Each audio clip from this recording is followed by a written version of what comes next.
ఇంకెన్నాళ్ళు రెంటింట్లో ఉంటాం? సొంత ఇంటి కలను నెరవేర్చుకుందాం. Suman TV biggest property expo October 18th, 19th HSCC Novotel Hyderabad. ఇప్పుడే ఫ్రీ ఎంట్రీ కోసం కాల్ చేయండి. ఉంటాయి కదా, ఉంటాయి.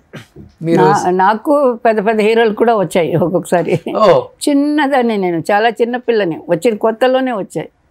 వాళ్ళకి ఎందుకో నచ్చదు కొంతమందికి, అందుకని మాట్లాడరు. అలాగా నా దగ్గర ఎలా ఉన్నప్పుడు హీరోయిన్స్ దగ్గర న్యాచురల్గా వాళ్ళకి అండర్స్టాండింగ్ ఉంటేనే కదా బాగా యాక్ట్ చేస్తారు. ఏది అలాగే నేను ఎవరి విషయం వినలేదు, అలాగ వాళ్ళతో మాట్లాడలేదు, వీళ్ళతో మాట్లాడలేదు. ఆ సెక్షన్ మేము వెళ్ళాము ఎక్కువ. హీరోలు అంటే ఎవరితో ఎక్కువ క్లాషెస్ వచ్చాయి మీకు? డేట్ నన్ను అడగమని చెప్పుంటారు, ఆ మాస్టర్ బాగానే చేస్తుందయ్యా అడుగు 2 పాటలు, నేను కూడా ఓకే చెప్తారు.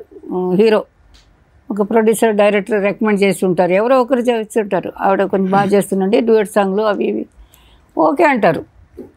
అన్నప్పుడు వాళ్ళు మేనేజర్లు ఎవరే కానీ అంటే ఇది జరగలేదు, అలాగే జరిగేది, మిస్అండర్స్టాండింగ్ వచ్చేది, నాకెవరు అలా చేయలేదు.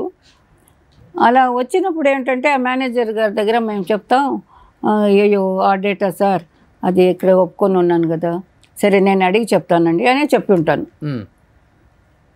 ఆ మేనేజర్ గారికి సపోజ్ వేరే వాళ్ళు వాళ్ళకి చెప్పాలి అనే ఐడియా ఉంటే వాళ్ళు వెళ్ళి కొంతమంది ఒకరో ఇద్దరు ఆవిడ మీకైతే రాననిందండి అని ఇంత పెద్ద మాట చెప్పేస్తారు అక్కడ. అయ్యో నేను చెప్పింది అయ్యో ఆ డేటా ఒక్కరోజు క్లాష్ ఉందండి, నేను అక్కడ అడిగి చెప్తానండి. ఇలాగే ఉంటాయి మా మాటలు, ఎందుకంటే వర్క్ కదా, మాకు కావాల్సింది వర్క్. లేదంటే మేము ఎలాగ మెడ్రాస్లో ఉండగలుగుతాం, హైదరాబాద్లో ఎలాగ ఉండగలుగుతాం? ఎవరైనా టెక్నీషియన్ వాళ్ళకి ఉన్న వర్క్ కొంచెం ఉంటేనే కదా ఉండగలుగుతారు. అందుకని మా భయం మాకుంటుంది, మేము అలాగా హెడ్ వెయిట్గా మాట్లాడాం. మేనేజర్ ఎవరి దగ్గర, ప్రొడ్యూసర్ దగ్గర కూడా ఎవరి దగ్గర మాట్లాడాం. మధ్యలో ఏదో ఒక వ్యక్తి అలాగ తనకి వేరే వాళ్ళకి రికమెండ్ చేయాలి, వాళ్ళ దగ్గర వాళ్ళు ఆ మాస్టర్ అడిగి కూడా ఉంటారు. ఓకే, గ్యాప్ ఉంటే నాకు చెప్పని, ఇవన్నీ మీకు డెఫినెట్గా తెలిసే ఉండాలి, అందరికీ తెలిసిన విషయం. వాళ్ళు వెళ్ళి ఈ మాస్టర్ మీద వేరేలాగా చెప్పేస్తారు, అది టైము అలాగా నమ్మేవాళ్ళు నమ్మేస్తారు. కానీ హైయెస్ట్ రెమ్యునరేషన్ తీసుకున్న మాస్టర్ అంటే తారా మాస్టరే కదా. నేను అక్కడ హై తీసుకున్నాను. కానీ ఒక హీరోకి హీరోయిన్కి వచ్చి పెద్ద పెద్ద ప్రొడ్యూసర్లు డైరెక్టర్లు ఇంటి బయట కార్లు ఇక్కడి నుంచి అక్కడ వరకు ఉంటాయి. కానీ ఆ రోజుల్లో తారా మాస్టర్ ఇంటి బయట అలా ఉండేవి, డైరెక్టర్లు ప్రొడ్యూసర్ డేట్లు ఆమె హీరోస్ రారు అండ్ ప్రొడ్యూసర్స్ రారు, మేనేజర్లు వస్తారు.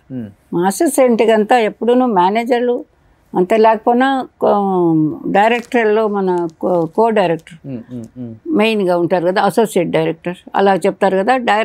చిన్న అసిస్టెంట్ డైరెక్టర్స్లోనే ఒకరు పెద్దగా ఉంటారు కదా, వాళ్ళు మేనేజర్లు, వీళ్ళే మన టెక్నీషియన్స్ ఇంటికి వచ్చేది. ప్రొడ్యూసరు డైరెక్టర్ ఏ డైరెక్టర్ కూడా స్ట్రైట్గా నిండిపోయేది డైరీ అంతా డేట్స్తో. అవును, కొంచెం కూడా గ్యాప్ ఉండదు. ఎన్ని ఇయర్స్ ఉన్నారు మాస్టర్? అలాగా 15-20 years నాన్ స్టాప్.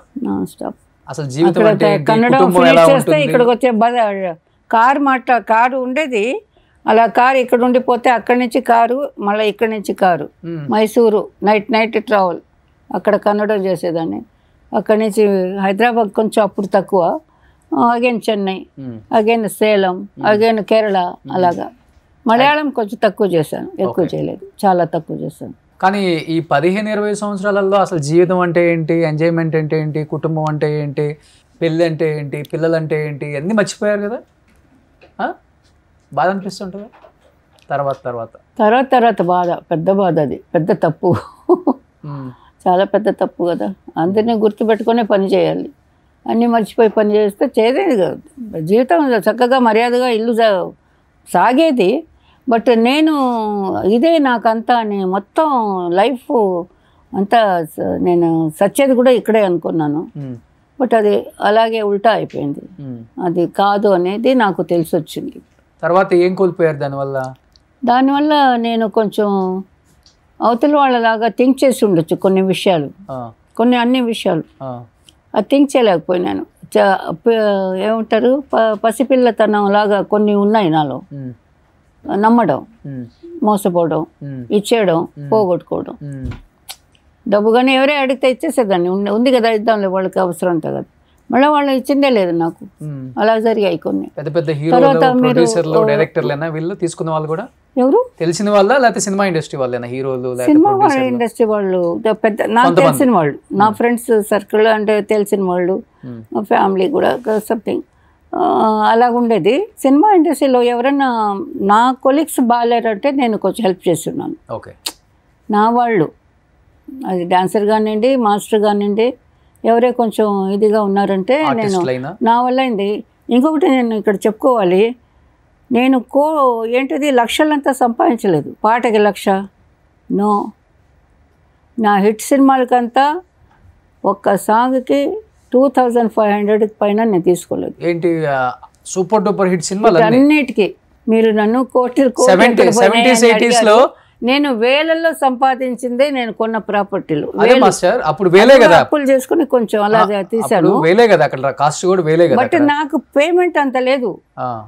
రాను తర్వాత 10-15 నాకు వేరే మాస్టర్స్లో చెప్పారు, నేను అప్పుడు వాంగరింగ ఎందుకు మీరు అలా తీసుకుంటారు, మీ పేరు చెప్తున్నారు మా దగ్గరికి వచ్చినప్పుడు, ఆవిడ అంత పని చేస్తుంది, ఇంతే తీసుకోండి, ఇస్తున్నాం మేము అని అలా చెప్పేవాళ్ళు.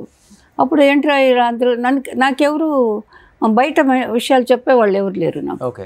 కానీ చెన్నైలో సపోర్ట్ లేదు. టీ నగర్ లో 6-7 గ్రౌండ్లలో మీ ఇల్లు ఉండేదంట, నిజం? అది 6-7 గ్రౌండ్ కదా, ఒక గ్రౌండ్ అలాగుంటుంది. 6-7 ఇళ్ళు కట్టాను, అమ్మాను. 6-7 ఇల్లు కమిషన్ అదే ఏరియాలో? అదే ఏరియా కాదు, వలసరవాకం, ఇంకా నెల్లూరులో కూడా ఒక ఇల్లు. నెల్లూరు 7 ఇల్లు అమ్ముకున్నారు. 7 ఇళ్ళు స్థలం, 1-2 స్థలాలు. అవన్నీ అప్పట్లో 10,000, 15,000, 20,000 అలాగొచ్చినవి. అవి కూడా నేను ఇన్స్టాల్మెంట్లో అలా కట్టి, నాకు నా పేమెంటే చాలా తక్కువ అండి. నేను అప్పుడు యూనియన్ స్ట్రాంగ్ అయిన తర్వాత ఒక టైమింగ్ అంటూ వచ్చింది, ఇంత టైంకి ఇంత, ఈ సాంగ్కి ఇంతే, మినిమం 25,000, 30,000 ఒక పాటకి ఏదో ఒకటి వచ్చింది యూనియన్స్లో అంతాను. అన్ని యూనియన్స్లో వచ్చాయి కదా. ఇప్పుడు జస్ట్ ఒక 10 years బ్యాక్ నుంచి అది స్టార్ట్ అయింది అనుకుంటాను. మీ సైడ్ అంతా అప్పుడు టీ నగర్లో ఉన్నప్పుడు గ్రౌండ్ అంతా 1,000-2,000 కదా, 10,000 టాప్. అంటే టీ నగర్ టాప్. అది వలసరవాకం, వడపళని ఈ సైడే తక్కువ, టీ నగర్ లేదు. టీ నగర్ ఇలాగా మనకి. కానీ ఓకే, ఉన్న దాంట్లోనే ది బెస్ట్ సంపాదించుకున్నాను, మంచి లైఫ్, చాలా అంటే ఆస్తులు, మంచి ఆస్తులు ఉన్నాయి. కానీ ట్రై చేశాను, ఫినిష్ చేయలేక. కానీ తెలియక మోసపోయి వేరే వాళ్ళకి తీసుకొని మార్చి సంతకాలు పెట్టించుకొని మొత్తం ప్రాపర్టీస్ మార్చేసి రాపిచ్చేసుకున్నారా, లేకపోతే మీకు తెలిసే నా వాళ్ళే అయితే అయింది, పోతే పోయింది, ఇచ్చేద్దామని ఇచ్చేసారు? అసలు ఏం జరిగింది మీ జీవితంలో? ఇచ్చేద్దామని ఇచ్చేసాను. కొన్ని విషయాలు అలా జరిగాయి. అవునా? అవును. అయితే పోతే పోనీ పర్వాలేదు, సంపాదించుకోండి. నాకు ఇలాగ అవుతుందని తెలియదు కదా. సెకండ్ హాఫ్ పిక్చర్ ఇలాగుంటుందని తెలీదు. అందుకని మళ్ళా పని చేస్తాను. మళ్ళీ ఏదో పోయిందని ఇచ్చేసినప్పుడు ఎన్ని ఇల్లు ఇచ్చేసారు? అలాగంత లెక్కలేదండి, లెక్కలేదు. దానికని ఎక్కువగా కూడా నా దగ్గర లేదు కదండి, చాలా తక్కువ. అప్పుడు అమ్మింది కూడా నేను 1 or 2 ప్రాపర్టీస్ అమ్ముకున్నాను. అవి కూడా తక్కువలోనే. 7 ఇల్లు అమ్మేశారు కదా, 7 ఇల్లు పైన అమ్మేశారు కదా. పోతే పోయిందని ఇచ్చేసారా, దాంట్లో కొంత లాగేసుకున్నారు? అసలుకి పోతే పోయిందని వదిలేసాను.